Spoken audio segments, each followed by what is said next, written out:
عزیز طلباء و طالبات، السلام علیکم۔ گلستان اردو چینل میں آپ سب کو خوش آمدید کہتے ہیں اور یہ امید کرتے ہیں کہ آپ سب بخیریت ہوں گے۔ آج کی اس ویڈیو میں ہم قواعد کا ایک حصہ لے کے حاضر ہوئے ہیں، وہ ہے مذکر اور مؤنث کی پہچان، یعنی جنس کے اعتبار سے اسم کی دو اقسام ہیں، ایک مذکر دوسرا مؤنث سے۔ آئے مذکر اور مؤنث کی تعریف کرتے ہیں اور مثالیں پیش کرتے ہیں۔ تو مذکر کی تعریف یہ ہے، وہ الفاظ جو نر کے لیے استعمال ہوں مذکر کہلاتا ہے، جیسے لڑکا، استاد، شیر، باپ وغیرہ وغیرہ۔ اور مؤنث وہ الفاظ جو مادہ کے لیے استعمال ہوں مؤنث کہلاتے ہیں، جیسے لڑکی، استانی، شیرنی، ماں وغیرہ وغیرہ۔ اب ہم آتے ہیں مذکر اور مؤنث کی تعریفوں کے بعد، تعریفیں اور مثالوں کے بعد ان کی پہچان کی طرف۔ تو ان کی پہچان ہم کیسے کریں؟ تو سب سے پہلے ایک پہچان کا طریقہ جو ہے وہ یہ کہ قدرتی جنس سے پہچان، جیسے مرد اور بیٹا یہ مذکر ہے قدرتی جنس سے، اور پھر عورت اور بیٹی یہ مؤنث ہے۔ جس طرح مرد مذکر ہے، اس مرد کا مؤنث عورت ہوگی، اور بیٹا مذکر ہے تو اس کی مؤنث بیٹی ہوگی۔ یہ پہچان تھی قدرتی جنس کے اعتبار سے۔ دوسری جو پہچان کا طریقہ ہے وہ لفظ کے آخر سے پہچان۔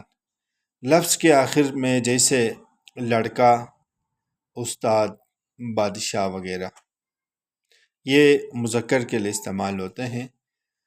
اور اسی طرح مؤنث کے لیے لڑکی، استانی اور ملکہ وغیرہ۔ اس سے ہٹ کے پہچان کا ایک اور طریقہ ہے، وہ یہ مذکر سمائی یا مؤنث سمائی وغیرہ، جن کو ہم نے اہل زبان سے جس طرح سنا ہے اسی طرح ہم نے ان کو استعمال کرنے ہیں، جیسا کہ سورج ہے، چاند ہے، یہ مذکر کے لیے استعمال ہوتے ہیں، اور مؤنث کے لیے زمین ہے، رات ہے، یہ مؤنث کے لیے استعمال ہوتے ہیں۔ اس کے بعد ایک طریقہ یا ایک قاعدہ مذکر سے مؤنث بنانے کا بتا دیں گے آپ کو۔ جیسے مذکر ہے، اس مذکر لفظ کے آخر میں ہم نون اور یہ یعنی نی کا اضافہ کر کے ہم مذکر سے مؤنث بنا سکتے ہیں۔ جیسے شیر کے آخر میں یہ شیر مذکر کے لیے استعمال ہوتا ہے، اب اس کے آخر میں نون اور یہ کا چھوٹی یہ کا اضافہ کر کے ہم اس کو مؤنث بنا سکتے ہیں، جیسے شیر سے شیرنی۔ اسی طرح استاد ہے، استاد کے آخر میں دال کو ہٹا کر نون اور یہ لگا کر ہم اس استاد کا مؤنث بنا سکتے ہیں، جیسے استاد سے استانی۔ اسی طرح ایک اور لفظ ہے نوکر کے آخر سے ہم رے کو اٹھا کر، بلکہ یہاں پہ اٹھانا نہیں ہے، یہاں پہ اضافہ کرنا ہے، نوکر ہے، الف اور نون یہ چھوٹی یہ کا اضافہ کر کے ہم نوکرانی، اور یہ نوکر سے نوکرانی، یہ مذکر سے مؤنث بنانے کا طریقہ ہے۔ اس کے بعد اب ہم آتے ہیں حقیقی تذکیر و تانیث۔ یہ بھی مذکر اور مؤنث کی ہی ایک بحث ہے کہ حقیقی تذکیر و تانیث، یعنی جانداروں میں نر اور مادہ کا جوڑا استعمال کیا جاتا ہے۔ جانداروں میں نر اور مادہ کا جوڑا، جیسے باپ، ماں، بیل، گائیں، چڑا، چڑیا وغیرہ۔ اسی طرح پھر غیر حقیقی تذکیر و تانیث میں جیسے بے جان اشیاء کے لیے مثلاً آسمان یہ مذکر ہے، زمین یہ مؤنث ہے۔ ان کے لیے کوئی جوڑا یعنی مقرر اور متعین کردہ نہیں ہے، بلکہ ان کو ہم نے جس طرح اہل زبان سے سنا ہے، اس پہ تفصیلی بات میں آخر میں کروں گا۔ ہم نے اسی طرح سنا ہے، ہم نے اسی طرح بولنا ہے۔ بے جان اشیاء کے لیے آسمان کا مذکر زمین ہے، اور زمین کا مؤنث یہ آسمان مذکر بولا جاتا ہے، اور زمین یہ مؤنث کے لیے استعمال کیا جاتا ہے۔ یہ بات ہے، ان کے لیے باقاعدہ طور پر کوئی تذکیر و تانیث نہیں ہے۔ حقیقی تذکیر و تانیث، غیر حقیقی تذکیر و تانیث، اس کے بعد میں آپ کو کچھ مذکر اور کچھ مؤنث کی پہچان بتاتا ہوں۔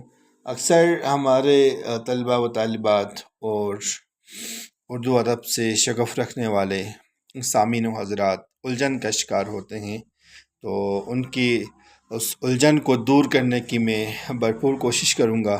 تو سب سے پہلے جو بات ہے وہ یہ کہ تمام کتابوں کے نام مؤنث ہیں۔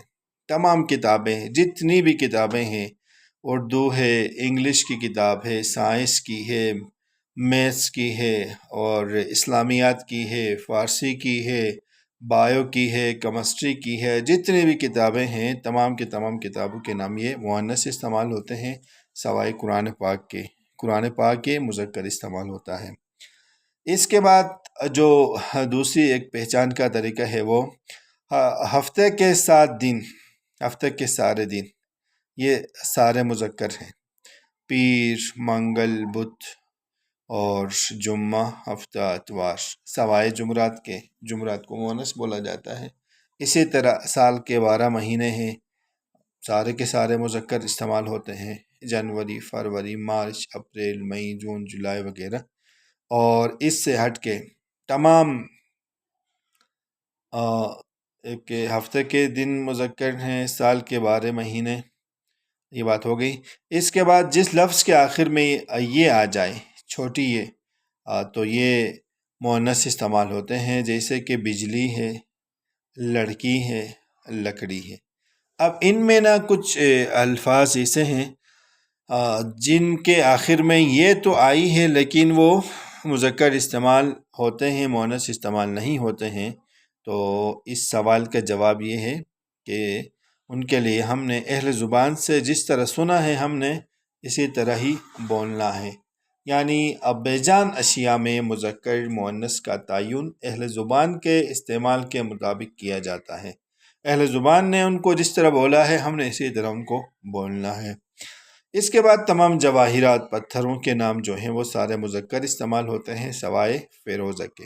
فیروزہ یہ ایک پتھر ہے، جوہر ہے، جواہرات میں سے ہے، تو یہ مؤنث استعمال کیا جاتا ہے، مؤنث بولا جاتا ہے۔ اگلی بات جو ہے وہ تمام زبانیں، عربی، فارسی، انگریزی، جرمن اور چائنیز، دوسری تیسری جتنی بھی زبانیں ہیں ساری کی ساری زبانیں مؤنث بولی جاتی ہیں۔ اور ایک اور بات، جس لفظ کے آخر میں تے آ جائے مؤنث استعمال کیا جاتا ہے، مؤنث بولا جاتا ہے۔ اور جس لفظ کو پڑھا جائے پڑھائی کے دوران اس لفظ کے آخر میں تے گول ہے بن جاتی ہے تو وہ بھی کیا ہے، مؤنث استعمال کیا جاتا ہے۔ اس سے ہٹ کے تمام نمازوں کے نام مؤنث بولے جاتے ہیں، فجر، ظہر، عصر، مغرب، عشاء وغیرہ ساری۔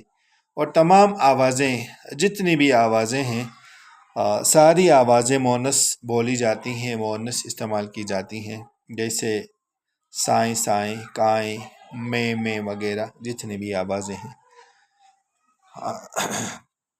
تمام سیاروں کے نام مذکر، مریخ ہے، عطارد ہے، زحل ہے، مشتری وغیرہ، لیکن زمین یہ مؤنث استعمال کیا جاتا ہے۔ تمام پہاڑوں، سمندروں، دریاؤں کے نام مذکر ہیں، لیکن گنگا اور جمنا یہ مؤنث ہے۔ تمام ملکوں، شہروں اور براعظموں کے نام مذکر استعمال کیے جاتے ہیں، البتہ دلی کو مؤنث بولا جاتا ہے، لیکن دہلی کو مذکر ہی بولتے ہیں۔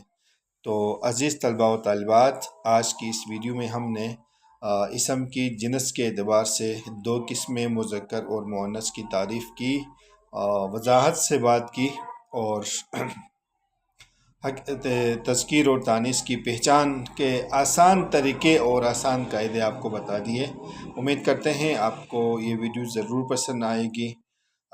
پسند آ جائے تو آپ نے ایک کام کرنا ہے، ابھی تک چینل پہ پہلے سے دیکھ رہے ہیں، کام کرتے ہیں، یا یہ ہے کہ نیو آپ چینل پہ ہیں لیکن سبسکرائب ابھی تک نہیں کیا ہے، تو سبسکرائب کریں اور کمنٹس میں اپنی رائے کا اظہار کریں، اور اسی طرح کی دیگر ویڈیو سے استفادہ کرنے کے لیے ہمارے ساتھ جڑے رہیے۔ ملتے ہیں ایک نئی ویڈیو کے ساتھ، تب تک کے لیے اجازت چاہتے ہیں۔ اللہ نگہبان۔